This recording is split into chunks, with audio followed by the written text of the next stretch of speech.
दर्शकवृन्द नमस्कार। Path health फाउन्डेसनको team आज फेरि तपाईँहरूको सामु उपस्थित भएका छौँ। म राजन अधिकारी तपाईँहरू सम्पूर्ण व्यक्तिलाई स्वागत गर्दछु।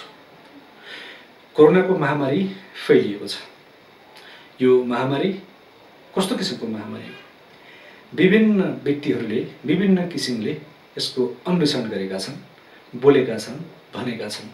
यो कोरोनाको बारेमा व्याख्या गर्ने आधिकारिक व्यक्ति को हुन्? कसले बोलेको कुरालाई आधिकारिक मान्ने भन्ने अहिले तपाईँ हामी समक्ष धेरै नै चिन्ताको विषय बनेको छ। किनकि आधिकारिकता कोहीसँग पनि छैन। न विश्व स्वास्थ्य सङ्गठनले नै भनेको कुरा मिल्दै आएको छ। बेला बेलामा ऊ आफैले बोलेको कुरा आफैले काट्दै आइरहेको पनि छ। सर्वरोग विशेषज्ञ डाक्टर शेरबहादुर पुन जो टेकु स्थित सरुवा रोग अस्पतालमा सङ्क्रमण तथा सरुवा रोग विशेषज्ञको रूपमा काम गर्नुहुन्छ। उहाँसँगको अन्तर्वार्ता प्रस्तुत गर्दा नागरिकहरूको मनमा रहेको र उहाँहरूले सुन्नुभएको विषयमा राम्रोसँग बुझ्नको लागि केही सहज हुन्छ कि सहयोग पुग्छ कि भन्ने भावनाले आज हामी तपाईँ समक्ष सरुवा रोग विशेषज्ञ डाक्टर शेरबहादुर पुन ज्यूसँगको अन्तर्वार्ता प्रस्तुत गर्दैछौँ। दर्शक नमस्कार अनि स्वागत छ यहाँलाई। यो कोरोना भाइरस के हो? कहिलेसम्म हुन सक्छ? कोरोना भाइरस चाहिँ अब एक प्रकारको पक्कै पनि जीवाणु हो जुन चाहिँ आँखादेखि भएको सङ्क्रामक हो। यो वुहानमा सन् 2019मा डिसेम्बरको 31 तारिक पहिलोपटक चाहिँ WHO-मा यो बारेमा यो जानकारी दिएको थियो। त्यो बेलासम्ममा मलाई जहाँसम्म लाग्छ 40-50 जना त्यो बेलामा त्योभन्दा अलिक अगाडि त्यो के कारणले हो भनेर थाहा छैन र भाइरल निमोनिया तत्पश्चात अहिले खास अहिलेको जुन अवस्था छ त्यहाँसम्म पुग्छ भनेर मैले पनि सोचेको थिएन। त्यो बेला मैले लेख पनि लेखेको थिएँ। यो सास जस्तो भाइरस चिन्ह फैल्यो नेपाल कति चाहिँ उसमा छ रिक्समा छ जोखिममा छ भन्ने कुरा गरेको थिएँ। तत्पश्चात यो अलिकति ठुलो मिडियाहरूमा आउने बित्तिकै नेपालमा पनि यो बारेमा चर्चा गरेको छ र पछि यसको नाम सार्स कोरोना भाइरस 2 अथवा लक्षण देखियो बिरामी भयो भने चाहिँ कोभिड-19 भन्ने भनेर चाहिँ निक्टोल भएको अवस्था थियो र माघ महिनामा नेपालमा पहिलोपटक चाहिँ वुहानबाटै आएको विद्यार्थीमा कोभिड-19 पुष्टि भयो। त्यसपछि नेपालमा पनि यसले बसको रूप लिएको थियो र त्यो बेला म लगायत विभिन्न नेपालको सरकारका पनि यो लक्षण के हो कसरी बस्ने बारेमा अत्याधिक मात्रामा प्रचार पनि गरेको थियो। यो हुँदै गर्दाखेरि चाहिँ अब आजको मितिसम्म आइपुग्दा नेपालमा लगभग नेपालको धेरैभन्दा धेरै भूभागसँग पुगिसकेको अवस्था छ र यो अहिले नेपालमा बढ्ने क्रममा रहेको हुनाले आगामी कहिलेसम्म जान्छ कति महिना चल्छ भन्ने कुरा चाहिँ हामी भन्न त सक्दैनौँ। या यो केही समयपछि आएर पनि हट्न सक्छ या यो निरन्तर स्वाइन फ्लू भनेर हामी जुन भन्ने कुरा छ H1N1 त्यो जस्तो हरेक सिजनमा देखिने हो भन्ने कुराहरू पनि आएको छ। यो अहिलेलाई बहसको विषय हो। तर आशा गर्छु अब छिटोभन्दा छिटै यो नेपालमा चाहिँ नियन्त्रणमा आओस् भन्ने चाहिँ जस्तो लाग्छ मैले जुन यहाँ चाहिँ हिजोसम्मको डाटा हेर्दाखेरि दुनियाँमा 2,40,58,358 केस भएको, त्यसमध्ये 1,66,08,067 जना निको भएका र 8,23,510 जनाको मृत्यु भएको, जसको कारणले यदि हामी यो इन्फेक्टेड र डेथको रेसियो हेर्ने हो भने निकै कम हुँदा पनि अहिले जुन किसिमले चाहिँ कोरोनाको बारेमा एउटा मेसेज रिले गरेको छ त्यो चाहिँ एउटा यो दिमागमा पेन्डेमिक गर्ने अथवा यो चाहिँ मान्छेलाई डर त्रासको चाहिँ निर्माण गर्ने किसिम गरेको हो कि भन्ने पनि मान्छेहरूको चाहिँ एउटा बुझाइ हुन आएको छ। डाक्टर साहब के भन्नुहुन्छ यसको विज्ञको नाताले? यो मैले सुरुदेखि नै यसलाई अलिकति बढी मात्रामा प्रचार गरेको हुनाले र यसको नकारात्मक प्रभाव चाहिँ हाम्रो नेपाली समाजमा छ। पहिला इटालीमा धेरै मान्छे मर्दाखेरि पनि यहाँ मान्छेहरू पुरै एकदम यो मनोवैज्ञानिक त्रासमा बसेको मैले कतिपय काउन्सिलिङ गर्नु परेको त्यो अवस्था पनि हामी अब अलिकति मिडियामा धेरै फलो गर्ने त्यसमा पनि अब सामान्य जनतालाई चाहिँ बढी मात्रामा हामीले प्रयोग गर्ने भएको हुनाले त्यहाँ चाहिँ अलिकति डर त्रास भयो। डर त्रास पनि अब होइन अब यति मऱ्यो उति मऱ्यो भन्ने भन्नु यति मऱ्यो उति मऱ्यो भन्दाखेरि चाहिँ मान्छेमा एक प्रकारको डर सिर्जना त्यसले गर्दाखेरि चाहिँ नेपालमा जुन चिनको वान इटालीमा आउने रहेछ धेरै ठुलो त्रासमा आइरहेको थियो है।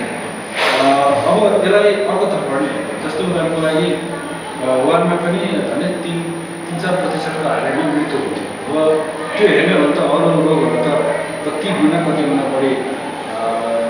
मृत्यु दर देखिन्छ। जस्तै उदाहरणको स्कप टाइफस हाम्रो सबै हरेक वर्षदेखि त्यसको उपचार गरेर 30%सम्म हुन्छ, 130जना मर्न सक्छ यदि उपचार पाएन भने चाहिँ।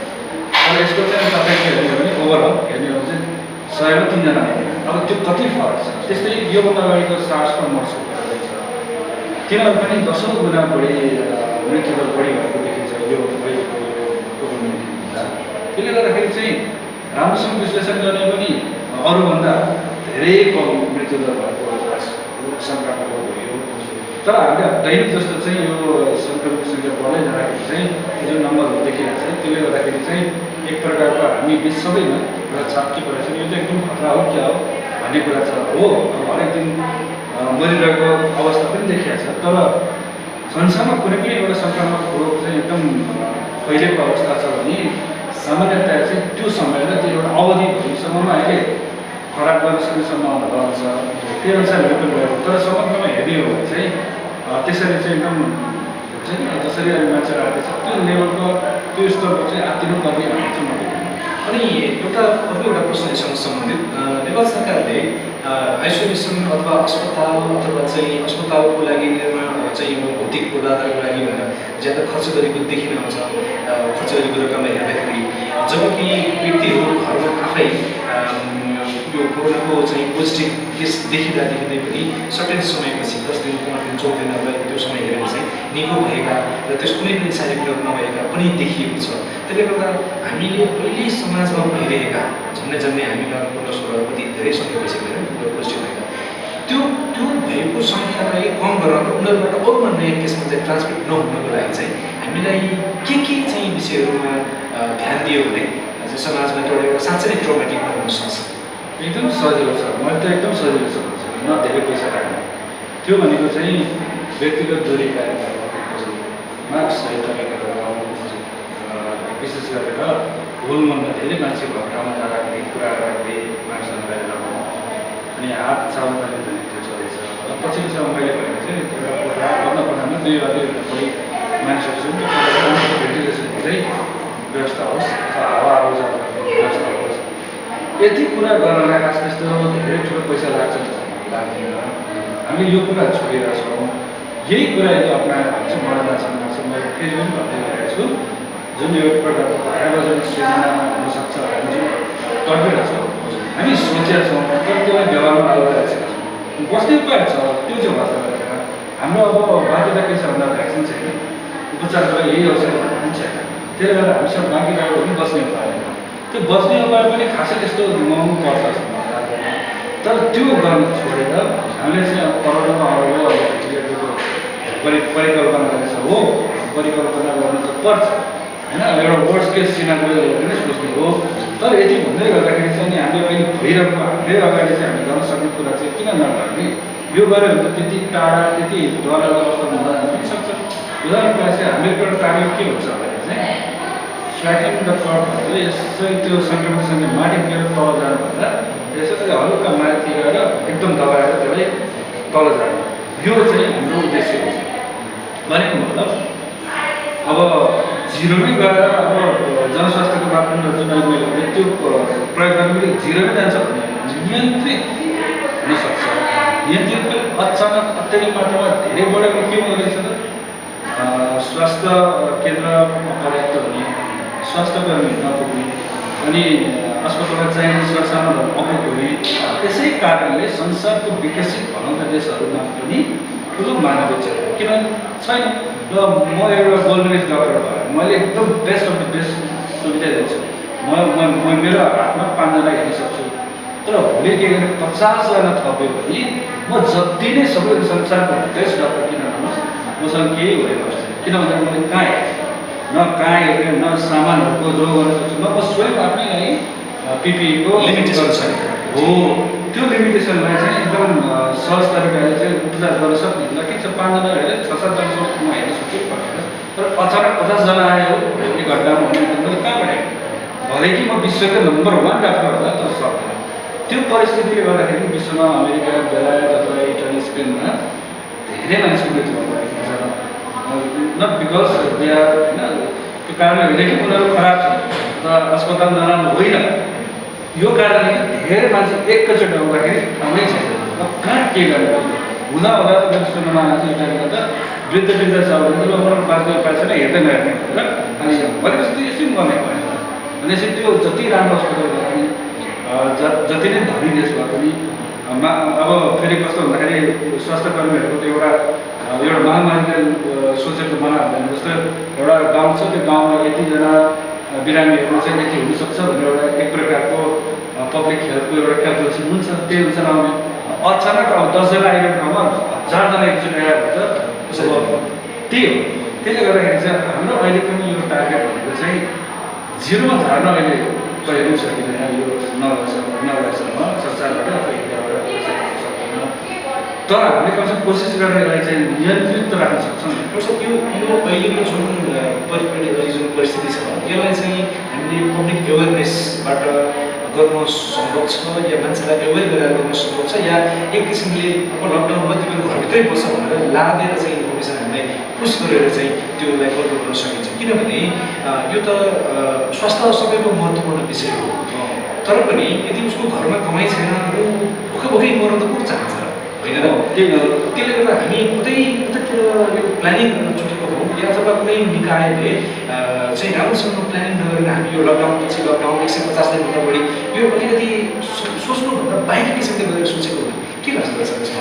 अहिले त सजिलो तरिका बनाएर छ, बन्द गर्नै सकिएको कुरो गरेर। तर यसको नतिजा के आउँछ अझ पनि हामी सोचेको छैनौँ। 7 महिना त हामी सबै कुराहरू काम बिनै भएर सक्दैन। अब हो यो स्वास्थ्य सम्बन्धीको कुराहरू गर्नुपर्छ। मैले 2 प्रकारको संसारमा अहिले देखेँ। त्यसमा चाहिँ एउटा चिनमा चाहिँ कस्तो रहेछ भने सरकारले एकदम एक्टिभ अनि उसले आफ्नो नियमलाई कडा गरेको अवस्था त्यो एउटा देख्यो भने युरोप लगायत अमेरिकाकै कुरा गर्दाखेरि सरकारले भने गर्ने उसले अटेन्ड गरेर किन म किन लाउने, यो त मेरो स्वतन्त्रता हो, म किन यसो गर्ने भन्ने भएको हुँदाखेरि चाहिँ तिनीहरू पनि फेलर भयो, उनीहरू सक्सेस भयो किनभने पढायो। अब नेपालमा यही दुवै हुन सम्भव छ त्यति देखेर। किन भन्दाखेरि सरकारले हरेक अब त्यो घोची समाधान लग्यो भने च्याप्प समाधान लगाउँदाले पनि भोलि पिटिसकेको छ। प्रजातन्त्र देश भन्ने छ होइन। अर्को चाहिँ आफै पनि नगर कहाँ हाने के भन्छ र भनेर हिँड्नुपर्ने छ। यो भएकोले हामी दुवैतिर चाहिँ चुकिरहेको छौँ। अनि युरोप अमेरिकामा देखिरहेको कारण चाहिँ मैले अब अमेरिकामा भएको एकजना विज्ञसँग कुरा गरेको थिएँ। त्यहाँ त के भन्छ अरे भन्दाखेरि कोरोना भाइरस के अमेरिकामा आउँछ हामीलाई लाग्छ हामी त्यसले के गर्छ भन्ने खालको एक प्रकारको छ। भनेपछि अब मलाई थाहा छैन त्यो किन त्यस्तो सोध्छन् भनेर होइन। जबकि अमेरिकाको CDC स्वास्थ्यकर्मी स्वास्थ्य विज्ञहरू त सबै कुराहरू यही उनीहरूले भनेकै कुरा त जुन हामीले पालन गर्नुपर्छ। भनेपछि चाहिँ अब कता अब अशिक्षित भनौँ भने पनि अमेरिका मैले इक्जाम्पल है। अब अशिक्षित गर्ने नि काठमाडौँको मान्छेले सबै कुरा पालन गरेर देखिँदैन। अब त्यो कारणले गर्दाखेरि चाहिँ मैले के देखेँ भन्दाखेरि 3-4 महिना पनि सुरुमा हामीले त्यो बेलादेखि यो जनचेतनाको बारेमा धेरै कोसिस गऱ्यौँ। तर आज मितिसम्म मलाई सन्तुष्टि चाहिँ छैन। कारण के हो त्यो पनि मलाई राम्रोसँग थाहा छैन। त्यो निकाल्नु पर्छ। मैले चाहिँ अहिले पछिल्लो समय के चाहिँ भनिरहेको छु भन्दाखेरि कतै सेलिब्रिटीहरूलाई चाहिँ अगाडि हालेर सिकाउनु पर्ने हो कि हामी त अब सामान्य एउटा कर्मचारी जस्तो भयो होइन। मलाई उदाहरण एउटा एकदम नाम चलेको हिरोले हेर्नुहोस् तपाईँहरूले यो लगाउने यस्तो गर्नुपर्छ उस्तो गर्नुपर्छ भन्यो भने उनीहरूले केही लगाएको होइन त्यो चिजहरू त फलो गर्छ भने अझै त्यस्तो गरेर फलो गर्छ कि भनेर चाहिँ पछिल्लो समय चाहिँ त्यो सेलिब्रिटी सिनेमा के हुनुपर्छ भने चाहिँ अरू समाजमा राम्रो काम गरे उदाहरण काम गरे उहाँहरूले चाहिँ बोलिदिने देखाइदिने घरि देखाइदिँदाखेरि केही चाहिँ त्यो छाप पर्छ कि भन्ने हो होइन भने त मलाई जहाँसम्म लाग्छ हाम्रो फोनको कलमा कम्ती पनि एकजनाको 8-10 चोटि फोन आउँछ त्यही सुनिन्छ त्यो कसरी बस्ने भन्ने कुरा भने चाहिँ नसुने पनि होइन। टेलिभिजन हेऱ्यो कसले त्यही देखिन्छ, नदेखे पनि होइन। पत्रिका पढ्यो त्यही देखिन्छ, नपढे पनि होइन। के हामी चुक्यौँ कहाँ? हामी नेपाली के हामीले आफूले भोगेर मात्रै भएको कुरालाई उलकिएर चाहिँ मान्ने हुन्थ्यो। हो अब मरे त हात दिन्छ ओहो मर्दो रहेछ अनि त्यहाँ हाम्रो सरकारले गाली गरेर मलाई भन्छ गाली गरे हामी केही गर्दैन फेरि उसलाई गाली गरेर गर्छु अब उसको पनि केही लिमिटेसनहरू होला होइन। अब यो कारणले गर्दाखेरि किन हो मलाई थाहा छैन यो के कारणले हामीले मैले कहिले चाहिँ अन्तर्वादमा अटेरी भयो भनेर भनेको छु साँच्चै नराम्रो बढ्यो अटेरी छ होइन सबैले। एउटा सानो सेन्टेन्समा भन्नुपर्दा जस्तो भाइरसहरूको विभिन्न किसिमका छन्, यो कोरोना भाइरस यस्तो किसिमको हो तर अहिले हामीसँग यत्रो साइन्टिफिक डेभलपमेन्टका इक्विपमेन्टदेखि लिएर चाहिँ माइन्डदेखि लिएर सबै कुरो हामी बिस्तारै यहाँसम्म आइसकेको हुन्छौँ र फेरि पनि हामी एउटा कोरोना भाइरसबाट जुझ्नको लागि दुनियाँ त्रसित अवस्थामा छौँ। यो के लाग्छ सर कोही कतैबाट प्रभावित स्पोन्सर्ड अथवा कसैको चाहिँ डिजाइन हो होइन? किनभने हामीले भर्खर पनि हेऱ्यौँ कतिलाई केस चाहिँ पोजिटिभ छ, कतिलाई नेगेटिभ भयो अथवा कतिको डेथ भयो, त्यो रेसियोहरू पनि एकदमै कम छ जो कि अहिलेको यो समयमा दुनियाँमा झन्डै महिना के अरे दिनमा चाहिँ एभरेजमा 500,000 मान्छे अलमोस्ट 5 लाख मान्छेको मृत्यु हुँदो रहेछ। एक्सिडेन्टदेखि लिएर नेचुरल कजदेखि लिएर होइन तपाईँको चाहिँ प्राकृतिक प्रकोपदेखि लिएर हामीले हेऱ्यौँ भने एराउन्ड 500,000 मान्छेको मृत्यु हुँदो रहेछ। जबकि हामीले चाहिँ यो अहिले अब 6-7 महिनाको समयमा 8,23,510 जनाको मृत्यु भयो भनेर हामीले भनेका छौँ। डेथ यदि यो डाटालाई चाहिँ आधिकारिक मान्ने हो भनेपछि यहाँ कतै कसैको होइन भेस्टेड इन्ट्रेस्ट भन्छ नि अदृश्य रूपमा रहेको एउटा केही चाहिँ विषय यदि देख्नुहुन्छ। मैले यसमा सायद सुरुवातमा एउटा मैले कतै लेखेँ यो फ्लूभन्दा कमजोर भाइरस हो मैले लेखेको थिएँ। अब एकजनाले मलाई के भन्यो भन्दाखेरि जसमा त्यसको बारेमा केही थाहा छैन भोलि कस्तो हुन्छ त्यही कारण तस्तो हुन्छ भने वास्तवमा हुने थियो कस्तो रहेछ भन्दाखेरि चाहिँ कुनै पनि वस्तु कहिले नदेखेको वस्तु तपाईँको टेबल हाम्रो टेबलमा राख्यो भने हामी चलाउँछौँ खोज्यो के हो यो खानेकुरा कि पकाउने कुरा कि यो पड्किने पो हो कि अनि अब भाइरस नामै भाइरस यो भाइरस साँच्चै नै कमजोर हो कि कडा हो भन्नलाई हामी यो नसकेको विश्लेषण गर्न गाह्रो छ। कहिले नयाँ लक्षण देखाएको छ भनेको छ, कहिले लक्षण देखाएको छैन भनेको छ। यो समस्या भएको होइन।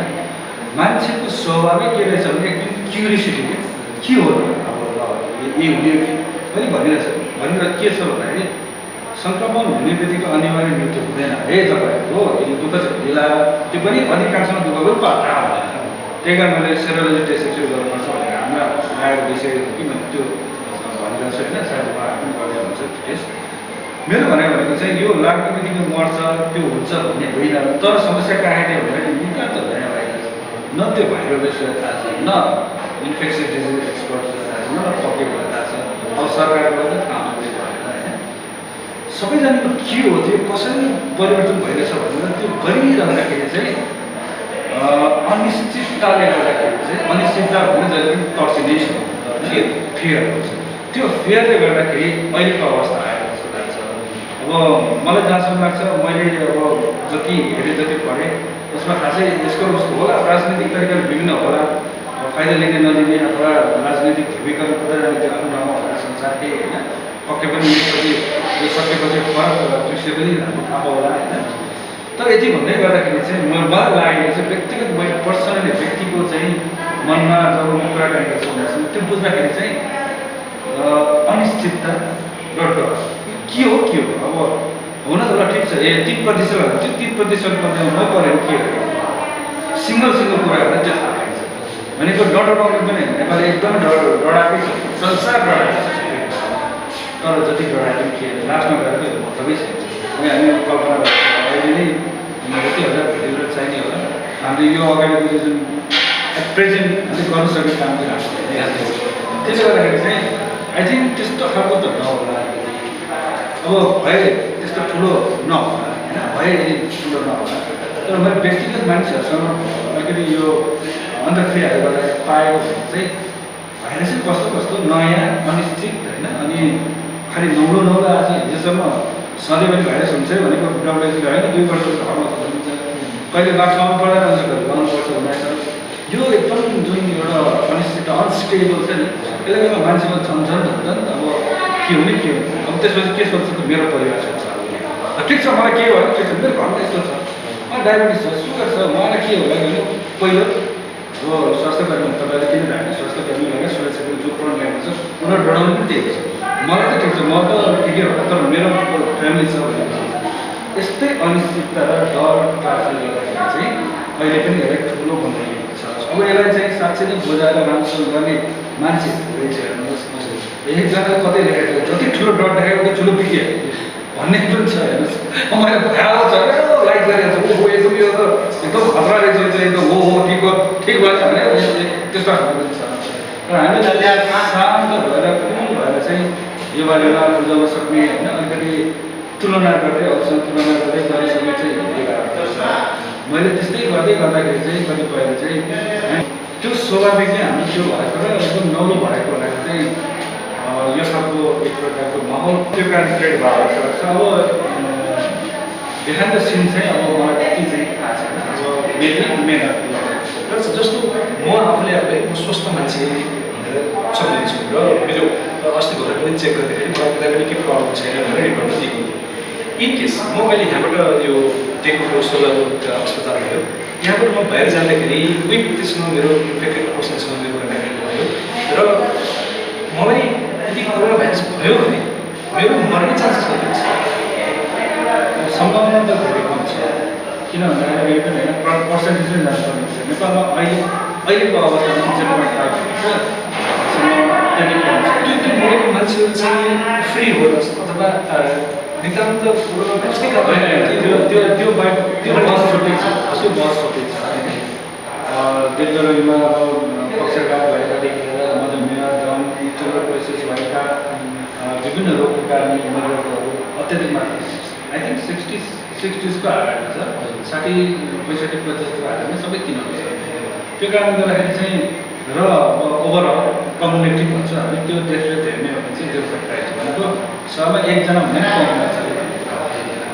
एकजना पनि मैले सम्भावना धेरै हजारमा चाहिँ बोल्नु भने 5 जना यस्तै कुरा हुन्छ। त्यसले गर्दाखेरि चाहिँ सम्भावना अत्याधिक कम छ। त्यसमा कोही मान्छे आउने जाने गरेर भन्ने पनि हुँदैन। तपाईँ हामीलाई थाहा छ कन्ट्याक्ट ट्रेसिङ गरेर सँगै बसेको मान्छे एउटा अरूले नभएको पनि देखिरहेको छ भनेको अनिवार्य हुनैपर्छ भन्ने छैन। त्यसको लागि एक प्रकारको माहौल क्रिएट हुनुपर्छ सबैलाई पनि। त्यसले त्यो भएको भनेर चाहिँ हामी यस्तो कुराहरू चाहिँ बुझाउन अलिक नसकेको अथवा त्यसलाई तानेर अगाडि हेर्नुहोस् यस्तो पनि हुन्छ भनेर हामीले भन्न नसक्दाखेरि नै अहिले यो जुन एउटा डरको जुन माहौल छ त्यो बढेको अवस्था चाहिँ देख्छु। र अवश्य पनि सामाजिक सञ्जालमा अब भ्रमहरू अस्ति भर्खर त मैले के देखाएको मास्क लगायो भने एउटा खराब हुन्छ भन्ने खालको आयो भनेपछि यस्ता खालको जुन एउटा हामीले सामाजिक सञ्जालमा सेयर पनि बढी गर्दै जान्छ। त्यसले चाहिँ एक प्रकारको एउटा भ्रम सृजना पनि भइरहेछ जुन जसले गर्दाखेरि चाहिँ यो जुन एउटा एक प्रकारको जुन देखिरहेको छ त्यो चाहिँ एउटा ठुलो भाग चाहिँ यसले पनि खेलेको छ। केही मान्छेहरूले मलाई के भन्यो भने यो अहिले चाहिँ कोरोनाको नाममा पोजिटिभ मेसेज पोजिटिभ केसका मेसेज चाहिँ बढी भन्ने मान्छेहरू चाहिँ मेरो क्लास निर्माण गरेर चाहिँ यो बिजनेस अथवा चाहिँ मान्छेहरू फिट बनाउने सोसियल डिस्टेन्सहरू भइरहेछ। हामीलाई सामाजिक दूरता आवश्यक होइन, भौतिक दूरता आवश्यक। केही व्यक्तिसँग अरूसँग कन्ट्याक्टेसनमा बस्नको लागि सामाजिक दूरी होइन त्यसलाई कति कुराहरू सफल चयन गरिएको छ। यसको उद्देश्य चाहिँ एउटा फियर समाजको मान्छेको दिमागमा फियर क्रिएट गर्नको लागि हो भनेर कसैले भन्छ। त्यो कुरा मैले भने त्यो कुरा चाहिँ नेपाल सरकारले राम्रो ठाउँमा अथवा उपयुक्त ठाउँमा खर्च गर्नुको साथ हो नचाहिने ठाउँमा अगाडि नै खर्च गर्न खोजेको अनि मैले लगाएँ भने त्यति कुरा भने मैले आरोप लागेको हुन्छ या मैले सत्य कुरा बोलिरहेको जस्तो हुन्छ। यहाँसम्म के लाग्छ? अनि यो जुन एउटा चेन्ज छ केयरको जुन ड्रपको एउटा चेन्ज छ त्यो चाहिँ हामी त्यति गर्न सकेको छैन। तपाईँ हेर्नुहोस् अब कतिपय कुराहरूमा प्रेस रिलिज गरेर पनि यति छ यति मऱ्यो यति केसहरू आएको पाएँ छोटो मात्र अनि हामीले यस्तो गरौँ उस्तो गरौँ त्यो चाहिँ एकदम सानो एउटा आइडिया दिएको छ। वास्तवमा मैले त के पनि भन्दैछु भन्दाखेरि यही चेन ब्रेक गर्नलाई एउटा छुट्टै कम्युनिटी गठन गर्नुपर्ने हो कि जसले चाहिँ युद्ध स्तरमा बोलेका अब विभिन्न सञ्चार माध्यमबाट आएको कुरालाई काट्नु पर्ने अनि किन भन्दाखेरि उहाँसँग तथ्याङ्क छ नि अरूले बोले त बिना तथ्याङ्क हो। अथवा कोही मान्छेलाई काठमाडौँ भइहाल्यो बच्च जताततै छ भन्ने एउटा हुन्छ उनीहरूसँग त तथ्याङ्क हुन्छ हेर्नुहोस् तथ्याङ्क यो हुन्छ त्यो कन्भिन्स कसरी गर्ने त्यो खालको एउटा चाहिँ एउटा कमिटी एउटा समूह हेरेको चाहिँ सायद त्यसले चाहिँ सबभन्दा राम्रो काम गर्दा त्यो चाहिँ सुविधा दिएको भएको छैन। अब कोही कोहीले आटा टुटा भन्छ आफ्नो तरिकाले जस्तो गर्ने म आफ्नो तरिकाले भन्छु तर यो भोइस सानो छ कि त्यसले गर्दाखेरि चाहिँ अलिकति समाजमा हामी के गर्न नसकेको भन्ने चाहिँ मलाई लाग्छ। हामीले त्यो जुन एउटा चेन ब्रेक गर्न गर्नुपर्छ अहिले धेरै गाह्रो छ किनभने त्यसले गर्दाखेरि चाहिँ त्यो छुट्टै एउटा त्यस्तो खालको कमिटी या त्यस्तो हिँडेर जसको काम चाहिँ खालि यो भइरहेको भन्ने चाहिँ चेन एउटा प्रवेशको पनि मिथ एन्ड फ्याक्ट यस्तै कुराहरू कुनै पर्छ त्यहाँ।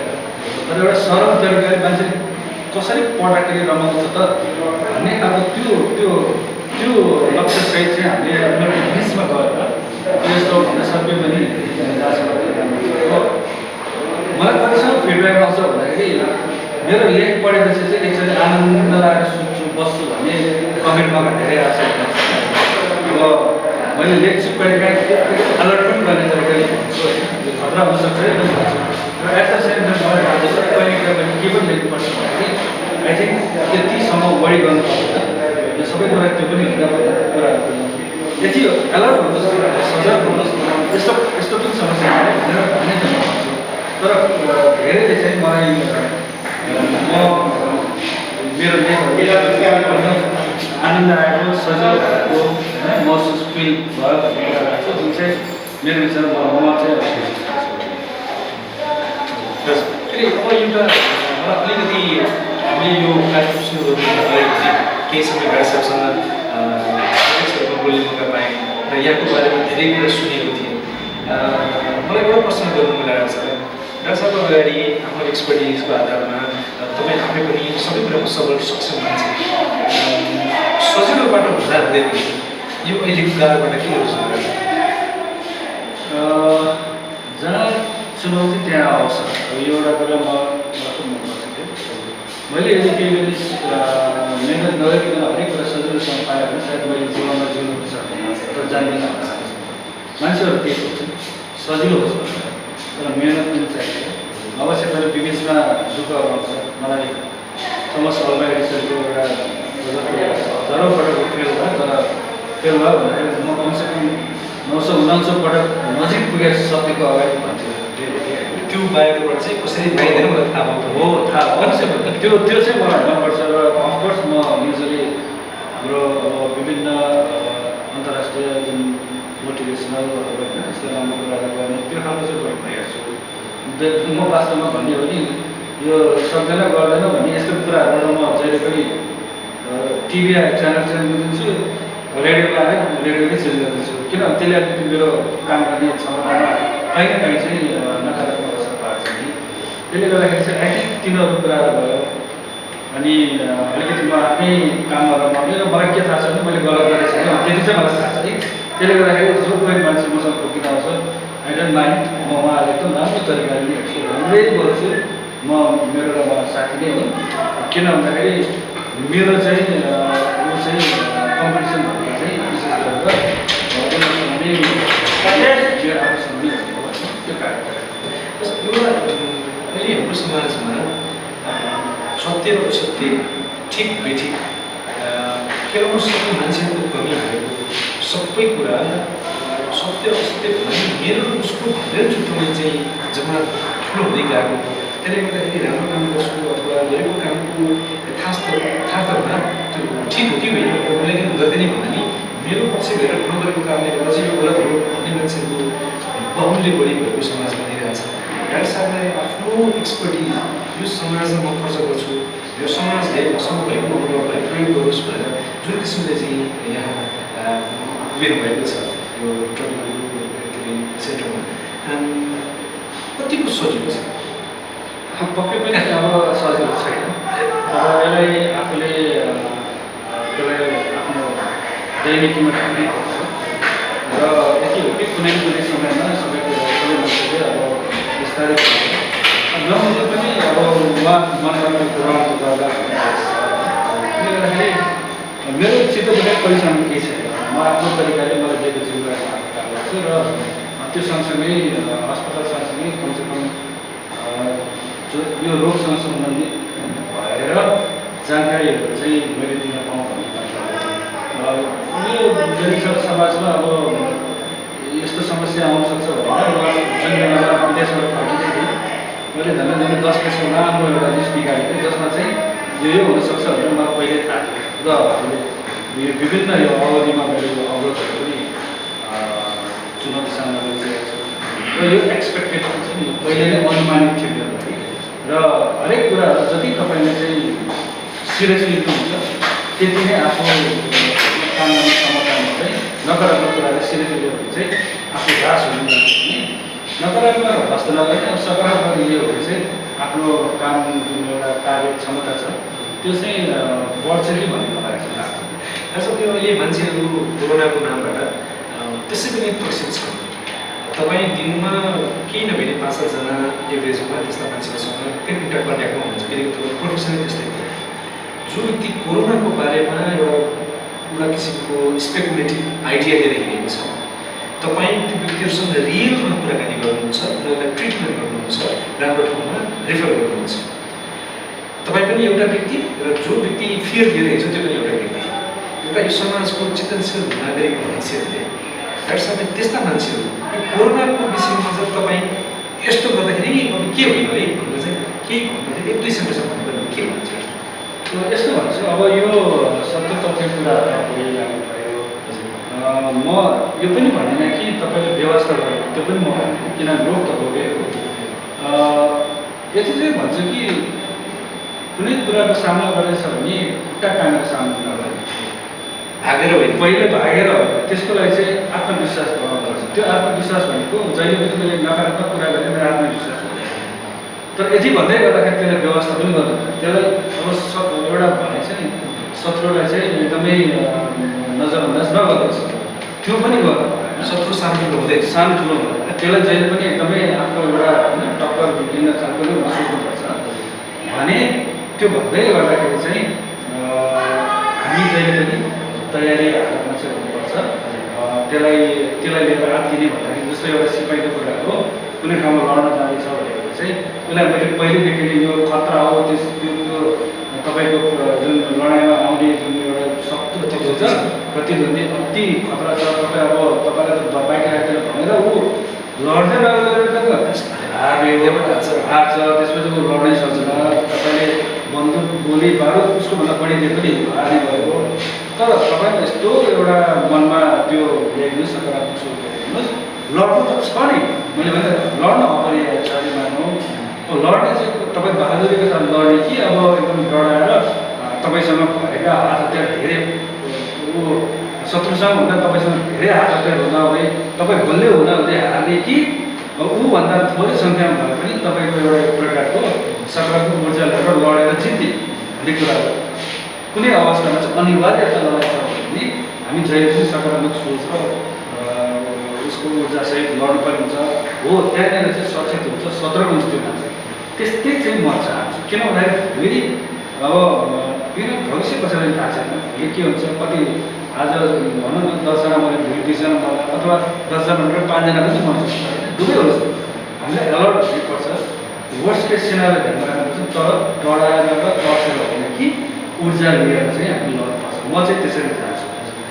सर अहिले अब पाथ हेल्थ फाउन्डेसनलाई माया गरेर तपाईँ हेरेर यो फाउन्डेसन चाहिँ यहाँ पाथ हेल्थ फाउन्डेसनले चाहिँ हामीलाई यस्तो सालको मेसेज गरिदिन्छ भनेर बस्नुभयो र यो समाजका तपाईँको अप्सन केही पनि छैन अथवा यहाँ त केही पनि छैन भयो भने अलिक विदेशतिर थियो कोरोनाले रोक्यो होइन अथवा यो समाजमा के गर्नु भनेर अप्सन नदेखेका मान्छेहरू आफैदेखि आफै हारेका मान्छेहरू त्यो पनि केही व्यक्तिहरू समाजमा छन् त्यस्ता मान्छेहरूलाई तपाईँ हारेको होइन हार्न खोज्ने मेन्टालिटी बनाएको मात्रै हो अथवा म तपाईँ एउटा चाहिँ यो समाजमा एउटा सर्वको विशेषज्ञको हैसियतले जुन काम गरिरहनु भएको छ तपाईँ एक्लै हुनुहुन्छ त्यो पनि एउटा आफ्नो अनुभव भएको छ कति मान्छेको मानसिकता पुरै नकारात्मक भएर सकारात्मक भएर अब बाँच्ने पुरा आशा देखेर गएका छन् त्यस्ता मान्छेहरू त्यस्ता समाजलाई तपाईँ केही भन्न चाहनुहुन्छ यस्तो छ यो हरेक कुरालाई चाहिँ जहिले पनि